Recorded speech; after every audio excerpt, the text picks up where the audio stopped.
'di ba, hindi pa nafo-forward yung impeachment complaint sa speaker, may House on Rules pa, may, Committee on Justice pa, tapos after nun, 10 sessions, imagine 10 sessions. Tapos June is mag-a-adjourn na yung Congress. So, ano pang mangyayari? So, 'di ba, naku, talagang malabong-malabo na matuloy 'tong, um, malabo ng matuloy 'tong impeachment na 'to.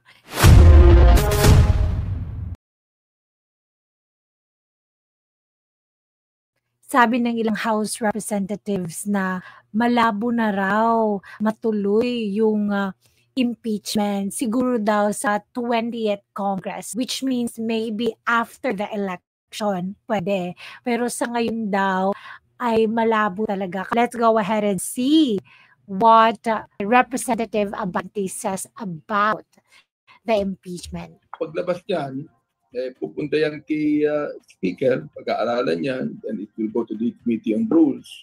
Pag-aaralan uli yan, it will go to the Committee on Justice. May debate pa yan. In reality, wala. So, grabe. Ang tagal pa pala talaga. Kasi alam mo, imagine, ngayon, nasa Secretary General pa lang yung mga impeachment complaints.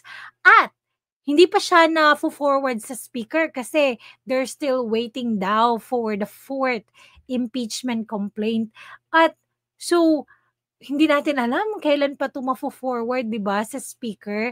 Tapos, pagdating sa speaker, iaano pa talaga siya, pag-aaralan. Tapos, sa Committee on Rules, pag-aaralan na naman. Tapos, magdedebate pa daw. Tapos, sa Committee on Justice. Grabe, sobrang tagal pa pala talaga nito. So, may posibilidad talaga na malabong matuloy yan ngayon. Maybe in the 20th Congress daw, sabi ng iba. Patuloy natin pakinggan si Abante. Wala na eh. 10 session days is actually too short for that. And hindi lang yan, kundi campaign fever na, election na. Di ba? After nun, they will still have to do their campaigns kasi election na, 'di ba? So, I'm sure na uunahin nila yung campaign nila, no? Tapos the Congress will close na before the election campaign. So, wala nang mangyayaring impeachment na to. Ewan ko lang kay Franz Castro. Pinupush talaga niya Alam mo yung gigil na gigil talaga sila Siguro gusto nila sila yung maging vice president. Iboto mo na.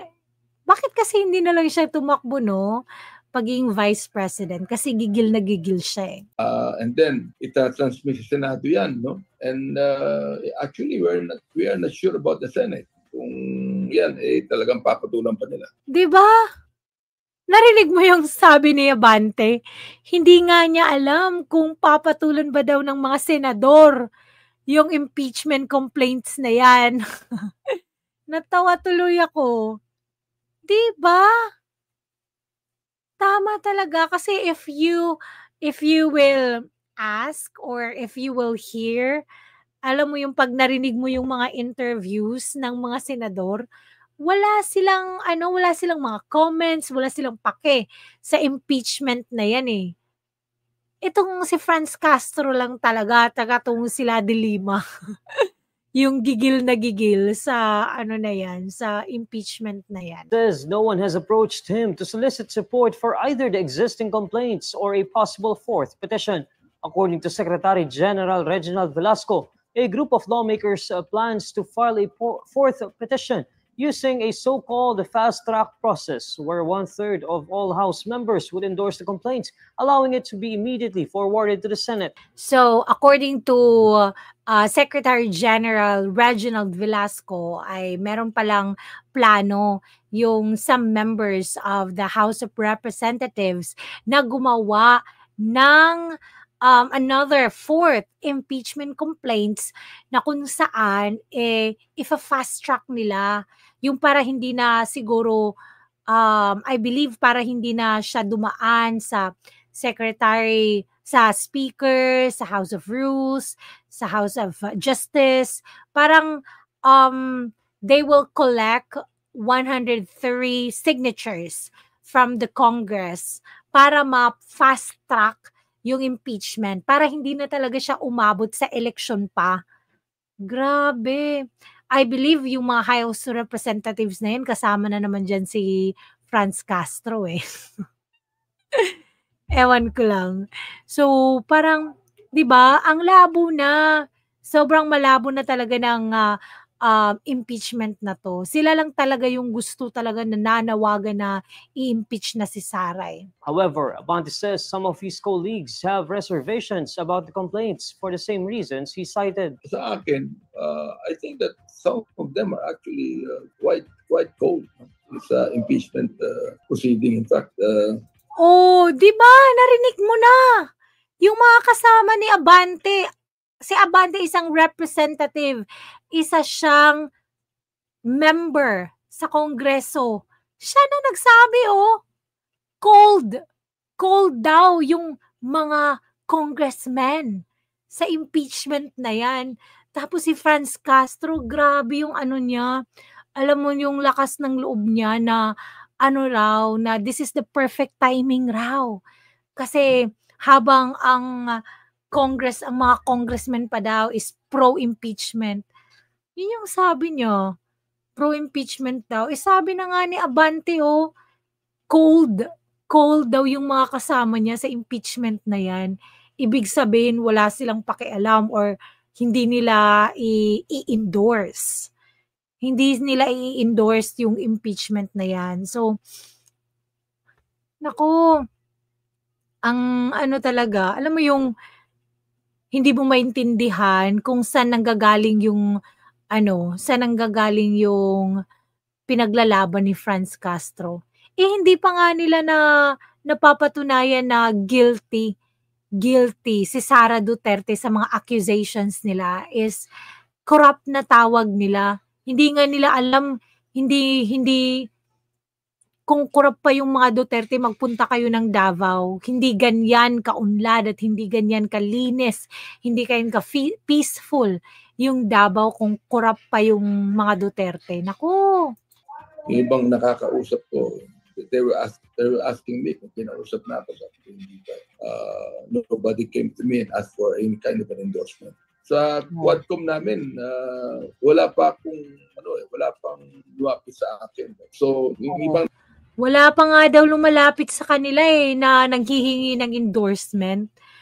Naku, sobrang tagal pa talaga nitong impeachment na to. Mangyayari man to maybe in the next Congress at hindi natin alam sino yung magiging part ng Congress in the next after the election, right? So malabo talaga to. Yung ibang nakakausap ko, they're kind of meron reservation tungkol sa impeachment actually. Abante then clarifies that he is not against the impeachment of the Vice President. Rather, he believes that efforts to seek accountability from Duterte would have a better chance during the 20th Congress.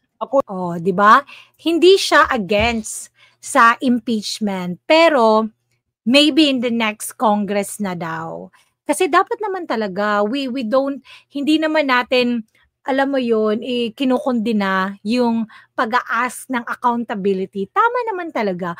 Pero in due process, dapat isa batas, hindi yung, alam mo yung iaano-ano lang nila, alam mo yung allegations lang. Wala pang proof na talagang